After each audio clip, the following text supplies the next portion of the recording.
म यो डिभिडेन्ड डिसिजनको बारेमा भन्छु है त। डिभिडेन्ड डिसिजन भनेको के हो? डिभिडेन्ड भनेको डिफ्रेन्ट हो, डिसिजन भनेको डिफ्रेन्ट हो। डिभिडेन्ड डिसिजन भनेको चाहिँ डिभिडेन्ड दिने कि नदिने भनेर, यो वर्ष दिने कि नदिने, दियो भने हामीलाई फाइदा हुन्छ कि हुँदैन, कि नदियो भने हामीलाई फाइदा हुन्छ नि, दियो भने फाइदा हुन्छ कि हुँदैन, नदियो भने फाइदा हुन्छ कि हुँदैन, त्यो भनेको चाहिँ त्यो डिसिजन लिनु चाहिँ हाम्रो डिभिडेन्ड डिसिजन हो। डिभिडेन्ड केसको दिन्छ? प्रेफरेन्स डिभिडेन्डको दिने हो? होइन, प्रेफरेन्स डिभिडेन्डको दिने होइन। प्रेफरेन्स डिभिडेन्डमा त डिभिडेन्ड फिक्स नै हुन्छ कि, मतलब प्रेफरेन्स डिभिडेन्डमा चाहिँ होइन के भन्थ्यो, प्रेफरेन्स डिभिडेन्डमा होइन डिभिडेन्ड फिक्स नै हुन्छ कि दिनै पर्छ, एभ्री इयर दिनै पर्छ, कति पर्सेन्ट भने पनि पोलिसी नै हुन्छ, त्यसको दिनै पर्छ डिभिडेन्ड है। तर इक्विटी डिभिडेन्डमा चाहिँ सेयर होल्डरको डिभिडेन्ड हो नि त होइन। अर्निङ भए पनि नभए पनि त्यो चाहिँ दिने चाहिँ फिक्स हुँदैन कि होइन, जस्तै प्रेफरेन्स डिभिडेन्डमा हुन्छ। इक्विटी डिभिडेन्डमा चाहिँ त्यो कम्पनीमै भइरहेको छ कि, त्यो डिभिडेन्ड चाहिँ दिँदैन कि होइन। त्यो डिभिडेन्ड दिनु पऱ्यो भने डिसिजन लिनुपर्छ कि होइन। त्यो डिसिजन कसले लिन्छ त? इक्विटी डिभिडेन्डमा डिभिडेन्ड लाग्छ होइन, यो चाहिँ हामी इक्विटी डिभिडेन्डको बारेमा लाग्छ, नट प्रेफरेन्स डिभिडेन्ड। प्रेफरेन्स डिभिडेन्डमा त जहिले पनि दिनै पर्छ, फाइदा होस् नहोस्, प्रफिट होस् नहोस्, लसै भए पनि डिभिडेन्ड चाहिँ दिनै पर्छ कि प्रेफरेन्स डिभिडेन्डलाई चाहिँ सर्टेन पर्सेन्ट। अनि त्यसपछि कसले गर्छ त, कसले दिन्छ त? यस्तो डिसिजन्सहरू कसले बनाउँछ? बिओडीले, बोर्ड अफ डिरेक्टर्सले। बोर्ड अफ डिरेक्टर्समा चाहिँ सिएफओ र सिइओजहरू पनि हुन्छ है। बोर्ड अफ डिरेक्टर्स भनेको यही हो, 5-6 जना कतिजना हुन्छ। अनि त्यसपछि कम्पनीको बोर्ड अफ डिरेक्टर्सले चाहिँ यो डिसिजन लिन्छ। अनि कहिले दिन्छ त, कहिले यो डिसिजन लिन्छ त? जब हाम्रो फिस्कल इयर सकिन्छ नि, फिस्कल इयर जस्तै कि हामी 31 असाढमा ब्यालेन्स सिट टक्क गर्दाखेरि त्यहाँ नेट प्रफिट भनेर आउँछ नि होइन, त्यो नेट प्रफिट हामीले थाहा पाउँछ। अनि त्यही प्रफिटबाट त हामीले दिने हो नि होइन। त्यो प्रफिटबाट फर्स्टमा के काट्छ? फर्स्टमा इन्ट्रेस्ट काट्छ, त्यसपछि ट्याक्स काट्छ होइन, इन्ट्रेस्ट काट्छ, ट्याक्स काट्छ, त्यसपछि प्रेफरेन्स डिभिडेन्डलाई दिन्छ, अनि त्यसपछि अनि रिमेनिङ इक्विटी अभाइलेबल फर होइन, earning available for equity share होल्डर्सलाई चाहिँ हाम्रो डिभिडेन्ड दिन्छ नि त। भनेपछि यो चाहिँ के गर्छ? First day of next year, next fiscal year भन्न खोजेको, फर्स्ट डे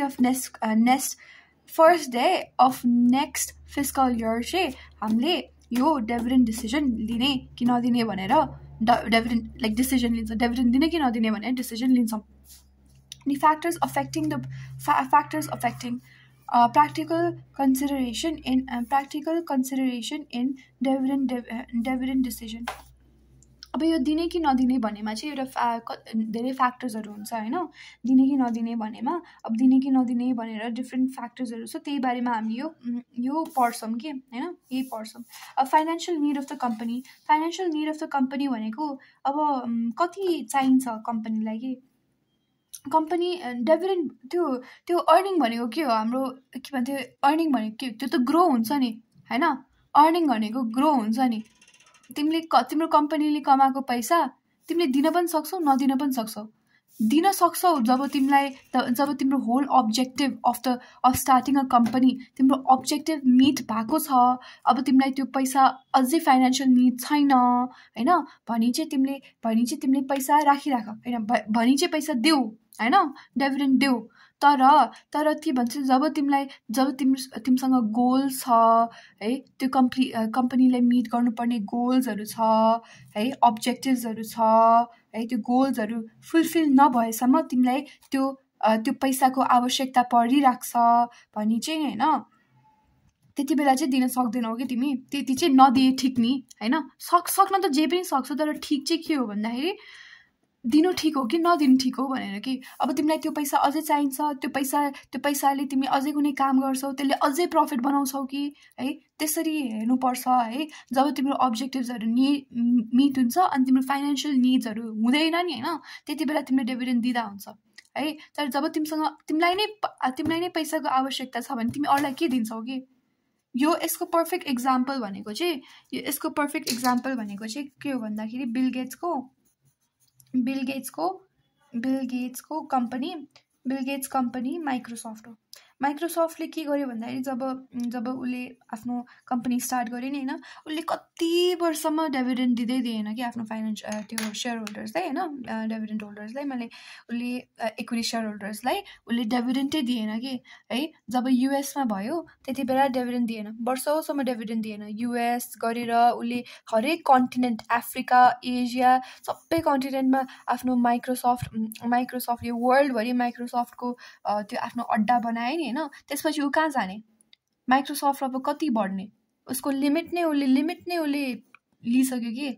माइक्रोसफ्ट होल वर्ल्डमा माइक्रोसफ्ट युज भयो भने त उसले अरू अब कता फैलाउने ठाउँ छैन। उसले त्यत्रो वर्ष के भन्थ्यो आफ्नो डिभिडेन्ड नदिकन राख्यो, जस्ट आफ्नो कम्पनी ग्रो गरी मात्र राख्यो, कम्पनी मात्र ग्रो गराइराख्यो। त्यसपछि लास्टमा गएर चाहिँ उसले 100% डिभिडेन्ड दियो कि, बुझ्यो? उसले लास्टमा चाहिँ उसले 100% डिभिडेन्ड दियो कि। त्यो भनेको चाहिँ financial need of the company हो कि। अनि कन्स्ट्रेन्ट अफ पे, अब अर्को है त, अब होइन के भन्नुको यो जिस्ट के हो भन्दाखेरि फाइनेन्सियल निड अफ द कम्पनीले पनि डिभिडेन्ड दिने कि नदिने भन्ने डिसिजनलाई चाहिँ अफेक्ट गर्छ भनेको हो। अनि त्यसपछि constraints of paying dividend. Constraints of paying dividend, constraints भनेको के हो? कन्स्ट्रेन्ट्स भनेको दबाउने, खुम्च्याउने होइन, सानो दबाउने होइन। Constraints of paying dividend. हामीले कहिले कहिले चाहिँ बाध्यताले पनि डिभिडेन्डहरू दिन सक्दैनौँ है। त्यो एउटा फ्याक्टर भनेको लिगल फ्याक्टर हो। लिगल फ्याक्टर जस्तै कि बाफिया एक्ट, जुन कम्पनी हो, ब्याङ्क्सहरू कम्पनी हो, बाफिया अनि त्यसपछि इन्सुरेन्स एक्टले चाहिँ यिनीहरूकै लिगल पोलिसिज, लिगल कन्स्टिट्युसन्सहरूमा नै छ कि उनीहरूले 80% चाहिँ डिभिडेन्ड चाहिँ 80% मात्र दिन पाउने, 80% मात्र राखिराख्नु पाउने भनेर उनीहरूकै डिसिजन्सहरू हुन्छ कि होइन। त्यसलाई चाहिँ लिगल डिसिजन भन्छ। अनि त्यसपछि अर्को भनेको चाहिँ लिक्विडिटी फ्याक्टर भन्ने छ। लिक्विडिटी फ्याक्टर भनेको चाहिँ enough cash amount. Liquidity factor भनेको चाहिँ इनफ क्यास अमाउन्ट छ भने इनफ क्यास अमाउन्ट छ भने लिक्विडिटी फ्याक्टर मिन्स डिभिडेन्ड पैसामा मात्र दिने, क्यासमा मात्र दिने हो, क्यासमा मात्र दिने। लिक्विडिटी फ्याक्टर भनेको इनफ क्यास छ कि छैन तिमीसँग, इनफ इनफ लिक्विड क्यास छ कि छैन तिमीसँग, लिक्विड प्रपर्टी छ कि छैन तिमीसँग, त्यो छ भने मात्र डिभिडेन्ड दिने, नत्र भए क्यासै नभए त कसरी दिने होइन। त्यसैले यो लिक्विडिटी फ्याक्टर भयो होइन। त्यसपछि desire of equity shareholder. अब इक्विटी सेयर होल्डरले नै डिसिजन लिने हो कि एजिएममा होइन है। एजिएममा एनुअल जेनरल मिटिङमा तिम्रो एजिएमले त्यो सबै इक्विटी सेयर होल्डर्स त्यहाँ प्रेजेन्ट हुन्छ होइन। अनि त्यहाँबाट भोटिङ गर्ने हो नि त होइन, एजिएम खाने कि नखाने, के अरे डिभिडेन्ड खाने कि नखाने भनेर। अनि त्यसले त्यो उसको डिजायरले पनि अफेक्ट गर्छ कि, इक्विटी सेयर होल्डर्सको डिजायरले पनि प्र्याक्टिकल कन्टेक्स्टमा इम्प्याक्ट गर्छ कि, त्यो डिजायरले नै डिसिजनलाई इम्प्याक्ट गर्छ कि। अब एज फ्याक्टर एउटा मेन के भन्छ मेन सेयर होल्डरको एज फ्याक्टरले पनि इम्प्याक्ट गर्छ। जस्तै कि सेयर होल्डर्स यङ छ कि ओल्ड छ भन्यो होइन। अब तिमीलाई त थाहा नै छ के भन्थ्यो, त्यो अर्निङ्सहरू बचाएर त्यसले मल्टिप्लाई भएर अझै अर्निङ्सहरू हुन्छ नि त होइन। त्यो अर्निङ्सहरूले अझै अर्निङ गर्छ भनेपछि होइन, यङ पिपल भएको भए दे प्रिफर ग्रोथ, क्यासलाई अझै बढाएर धेरै बनाउने, अनि लास्टमा एकैचोटि मजाले खाने, धेरै खाने भनेर उनीहरूले यङ पिपलहरू चाहिँ त्यस्तो माइन्डसेटमा उनीहरू ग्रोथ माइन्डसेट हुन्छ उनीहरूको होइन। उसले चाहिँ ग्रोथ, कम्पनीको ग्रोथ होस् जस्तो लाग्छ कि उनीहरूलाई होइन। तर फर ओल्ड पिपल होइन, जसले 60-70 कटिसक्यो है, त्यसलाई चाहिँ के लाग्छ भने अब कति वेट गर्ने कि होइन, अब भोलि उनीहरू बाँच्ने हो कि होइन त थाहा छैन। उनीहरूले अझै वेट गर्न चाहन्छन् र बरुभन्दा अहिले जति टाइम छ अहिले नै डिभिडेन्ड ल्याऊ, अहिले नै डिभिडेन्ड मलाई देऊ, अनि त्यसपछि बात का देखा जाएगा भने। किनकि उनीहरूको त लाइफ फिक्स छैन भने होइन, उनीहरूको त कहिले पनि देहान्त हुनसक्छ भने उनीहरूले अझै किन वेट गर्ला कि, उनीहरू कहिले जाने थाहा छैन, उनीहरू यो कहिले पाउने चाहिँ कसरी उनीहरूले दे प्रिफर क्यास डिभिडेन्ड के त्यसपछि चाहिँ हैन अर्को भनेको चाहिँ के भन्थ्यो capital gain tax rate and dividend tax capital gain tax rate अनि capital gain tax rate and dividend tax rate यो भने मैले अलि बुझेन capital gain tax rate हो है यो इम्पोर्टेन्ट छ capital gain tax rate र dividend tax rate यो अलि इम्पोर्टेन्ट छ अब कम्पनीको दुईटा डिसिजन हुन्छ हैन एउटा दिने एउटा नदिने अब दियो भने के हुन्छ नदियो भने के हुन्छ दियो भने कसरी दियो भने प्रफिट हुन्छ कि नदियो भने प्रफिट हुन्छ त्यो हेर्छ कम्पनीले है पोइन्ट अफ भ्यू त्यो कम्पनीले हेर्छ अनि त्यहीको अनुसार चाहिँ दिन्छ फर्स्टमा अब यो इक्जाम्पल हेर्छौँ अब 10 रुपैयाँको एउटा मान्छेले हैन 100 रुपैयाँको लगानी गर्यो मान्छेले 1 वर्षपछि त्यसले 10 रुपैयाँ कमायो है 10 रुपैयाँ डिभिडेन्ड कमायो हैन अब यो डिभिडेन्ड दियो भने के हुन्छ डिभिडेन्ड इन्कम 10 रुपैयाँ भयो भने दियो भने केस नम्बर 1 के रे डिभिडेन्ड ट्याक्स के भन्छ डिभिडेन्ड ट्याक्स यसको पनि ट्याक्स लाग्छ है ट्याक्स लाग्छ डिभिडेन्डमा जुन पैसा तिमीले डिभिडेन्ड खान्छौ नि त्यसको पनि त्यो तिम्रो इन्कम हो हैन इन्कममा ट्याक्स लाग्छ त्यसैले डिभिडेन्डमा पनि ट्याक्स लाग्छ है अनि डिभिडेन्डमा चाहिँ 1% ट्याक्स लाग्दो रहेछ हैन यसको 1% ट्याक्स कहाँ 10% गरेको मैले 10 के भन्छ को 10% हो र 10% हो र होइन नि 1% ट्याक्स लाग्छ हो कसरी बाबु मैले के गरेँ यहाँ 10 को 10% गऱ्यो भने त 1 रुपैयाँ ट्याक्स लाग्छ है 1 रुपैयाँ ट्याक्स लाग्छ 10% 10 को 10% गरेर 1 रुपैयाँ ट्याक्स लाग्छ है अब ट्याक्स दिने डिभिडेन्ड दिने भएपछि 10% लाग्छ हैन डिभिडेन्ड दिने भएपछि ट्याक्स 10% लाग्छ अनि त्यसपछि 1 रुपैयाँ काट्छ भनेपछि तिमीले टोटलमा डिभिडेन्ड नेट इन्कम चाहिँ कति पाउँछौ नेट इन्कम चाहिँ 9 रुपैयाँ पाउँछौ है अनि त्यसपछि सेल प्राइस अफ शेयर गो के भन्छ सेल प्राइस अफ शेयर अब यसलाई बेच्यो सेल प्राइस अफ शेयर भनेको अहिले यो छ नि 100 रुपैयाँ तिमीले अहिले बेच्यो भने 100 रुपैयाँ नै पाउँछ है सेल प्राइस अफ शेयर कतिमा किनेको तिमीले 100 रुपैयाँमा किनेको भनेपछि तिमीले अहिले आएर टोटल कति पाए 1 वर्षपछि 1 वर्ष तिमीले कति कमाउँछौ 1109 रुपैयाँ कमायौ तिमीले हैन तर डिभिडेन्ड इन्कम नदिने भयो dividend income is cost to 0 नदिने भए चाहिँ तिम्रो शेयर प्राइस कसरी शेयर प्राइस यता शेयर प्राइस भने यसलाई शेयर प्राइस भन्दो रहेछ शेयर प्राइस भनेको अब त डिभिडेन्ड नदिने भएपछि त डिभिडेन्ड दियो भने चाहिँ 100 को पहिला डिभिडेन्ड लियो अनि त्यसपछि डिभिडेन्ड जस्तो आउने जस्तो कुरा भयो तर त्यो डिभिडेन्ड लियो भने चाहिँ त्यो शेयरको मूल्य 100 को 100 नै भयो है तर डिभिडेन्ड नदियो भने चाहिँ त्यो शेयरको मूल्य भयो 1 त्यो शेयरको मूल्य भयो अब 110 तपाईँ किन आइरा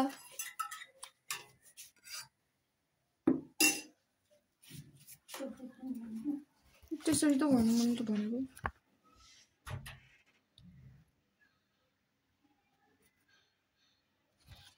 अब त्यो शेयरको मूल्य भनेको चाहिँ 110 के बोल्छ फर्स्ट त्यो शेयरको अब डिभिडेन्ड नदिने भए चाहिँ त्यो शेयरको प्राइस चाहिँ 10 रुपैयाँ डिभिडेन्ड जोडेर पाउँछ के हैन त्यो शेयरको प्राइस चाहिँ अब अरूले किन्नु पर्यो भने चाहिँ 110 मा हुन्छ हैन अनि त्यसपछि अनि क्यापिटल गेन उलाई कतिको गेन भयो त क्यापिटल गेन भनेको 10 रुपैयाँको गेन भयो अनि ट्याक्स भनेको यसलाई नदिने भएपछि ट्याक्स 5% मात्र लाग्यो 80% मात्र ट्याक्स लिने भयो भनेपछि टोटल इन्कम यति भयो भनेपछि उलाई यो गर्न फाइदा छ कि छैन यो गर्न फाइदा छ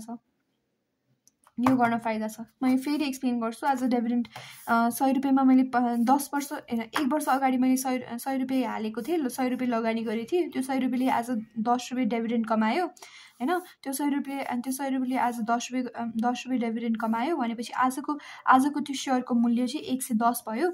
अनि त्यसपछि क्यापिटल गेन भनेको चाहिँ अनि त्यसपछि त्यहाँबाट कति क्यापिटल गेन भयो त कम्पनीलाई या होल सेयर होल्डरलाई? कम्पनी त कागजको टुक्रा हो, कम्पनी त के होइन, तर सेयर होल्डरलाई चाहिँ कतिको गेन भयो त? सेयर होल्डरलाई चाहिँ क्यापिटल गेन कति भयो? 10 रुपियाँको गेन भयो है। यति आजको मूल्य माइनस पहिलाको मूल्य, आजको मूल्य माइनस पहिला किनेको मूल्य 10 रुपियाँको मूल्य अनि 10 रुपियाँको ऊ भयो। अब यो 10 रुपियाँ नकमाए पनि यो प्रफिट त भएको हो नि होइन, यो मूल्य नकमाए पनि यो प्रफिट त भएको हो नि त होइन। त्यसैले यसलाई के अरे त्यसलाई क्यापिटल गेन ट्याक्स 5% लगायो। अब नेट रिसिभ चाहिँ कति भयो त? हाम्रो इक्विटी सेयर होल्डरले चाहिँ कति कम्पनीमा राखेर पायो, कम्पनीमा पायो, उसको हातमा आएको छ नि जस कम्पनीमा छ भन्दाखेरि चाहिँ कति हो त भन्दाखेरि 109.5 भनेर यति भयो। यो चाहिँ दिँदाखेरिको केस भयो, यो चाहिँ नदिँदाखेरिको केस भयो। दिँदाखेरि dividend given,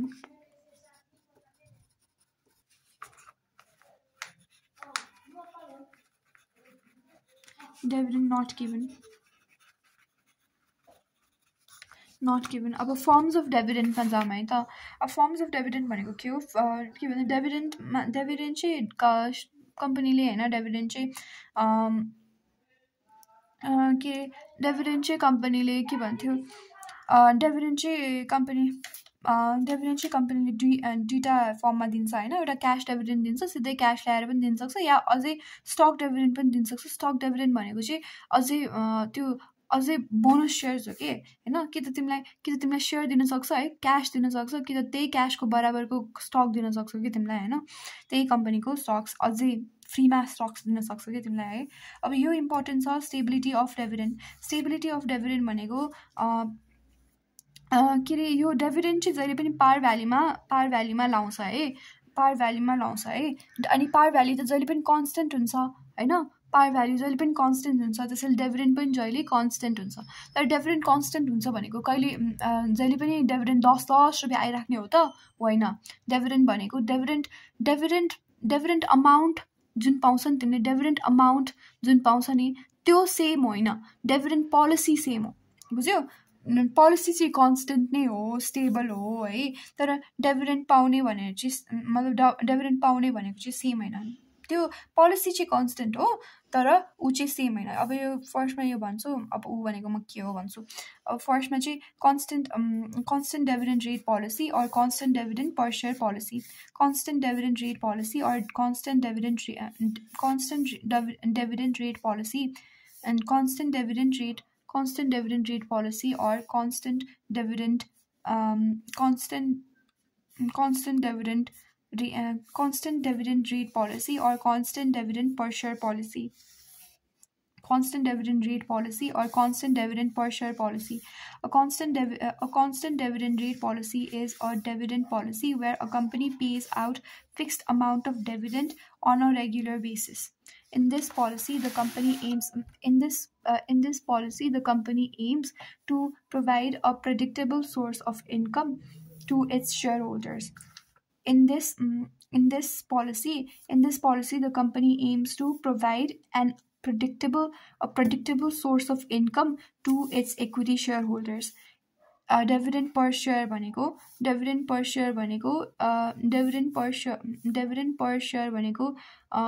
share DP and DPS. Dividend per share भनेको per value अनि and dividend per value dividend rate अनि constant पार भ्याल्युको सर्टेन पर्सेन्ट रेट फिक्स गरेको हुन्छ। यो रेट चाहिँ कन्स्टेन्ट प्रेडिक्टेबल भनेको कि जस्तै यो 40% भनेपछि त 100को 40% डिभिडेन्ड दिन्छु भन्यो भने त जहिले पनि 40 रुपिस पायो कि पाएन डिभिडेन्ड, त्यो रेगुलर बेसिसमा कि on a given fixed dividend given on a regular basis. अब अर्को भनेको चाहिँ यो भनेको फेरि इम्पोर्टेन्ट छ है। के भन्थ्यो? Dividend constant dividend payout ratio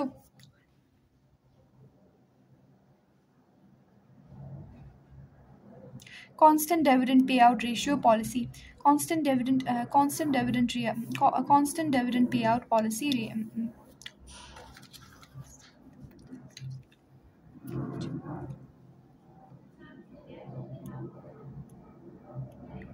constant dividend payout policy ratio. The constant dividend payout policy is a policy where a company pays out a company pays out a fixed a constant dividend payout policy is a policy where a company pay out a fixed percentage of its earning to its shareholders on a regular basis. In this policy the co- in this policy the company in this policy the gov- the company in this policy mm, यो त same नै छ त यो in this policy the company aims to provide a stable and predictable source of income to its shareholders while allowing the dividend payout to increase or decrease in line with earning in line with earning cha- in line with change in earning in line with earning होइन in line with change in earning in line with changing earning dividend payout ratio in this policy. And a constant dividend payout policy is a policy where a company pays out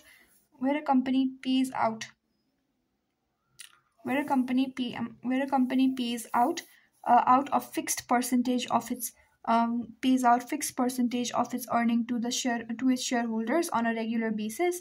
In this policy the company in this policy the company the in this policy the company aims to provide a company aims to provide a stable and predictable source of income. In this policy the company in this policy the company and the share in this policy the company in this policy the company aims to provide a stable and predictable source of income to its shareholders while allowing the dividend payout to increase to while allowing the in this policy company aims to provide a stable and predictable source of income to its shareholders while allowing the dividend payout to increase or decrease in line with the changes in earning. आफ्नो अर्निङमा changes अनुसार चाहिँ उसले dividend दिन्छ के भन्थ्यो आज के अरे अर्निङ धेरै भयो भने धेरै डिभिडेन्ड होइन होइन आज अर्निङको हिसाबले दिन्छ भनेको यो अर्निङ पर सेयर भनेको चाहिँ अर्निङ पर सेयर एउटा सेयरमा एउटा सेयरमा कति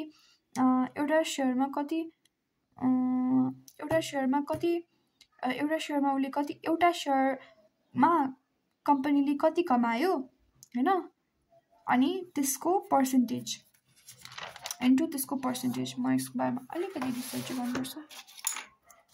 A regular plus extra dividend policy is a dividend policy where the company's policy where they pay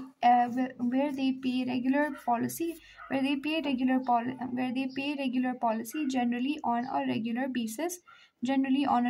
basis and may also declare additional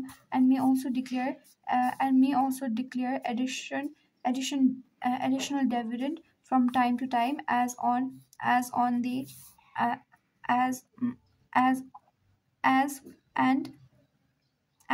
and when the company's final performance allows for it. म यो सबै research गरेर भन्छु है तिमीलाई.